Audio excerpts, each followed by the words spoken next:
কিন্তু এই ঝর্ণাটা মূলত তাদের জন্যই যারা ঝর্ণা দেখতেই ভালোবাসে। তো সবাই রেডি হয়ে যাও, এখন আমি আপনাদেরকে দেখাবো সিলেট শহরের সবচেয়ে সুন্দরতম ওয়াটারফল প্রান্তময়। আমি এক ধরনের মায়া আছে, আর এই মায়া দেখার জন্য আমি রাজশাহী থেকে ঢাকা, ঢাকা থেকে সিলেট শহর থেকে 4 ঘন্টা সফর পার দিয়ে এই জায়গায় আসছি।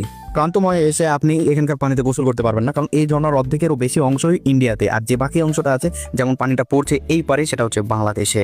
আমি এই মুহূর্তে এখন আছি বাংলাদেশের শেষ প্রান্তে। যারা অ্যাডভেঞ্চার পছন্দ করেন তাদের কাছে এই জায়গাটা সবচেয়ে সুন্দর লাগবে। কেন লাগবে সেটাই আমি বলি। এই ভিডিও দেখে অনেকে বলবে ঝর্ণায় গোসল করতে পারবো না, এই ঝর্ণায় এবার কেন যাব। কিন্তু বিশ্বাস করেন ভাই, যখন আমি নৌকায় উঠি, এমনকি নৌকায় উঠে আমাদের 2 ঘন্টার জার্নি যখন শুরু হয়, এই জার্নিটা ছিল অসাধারণ।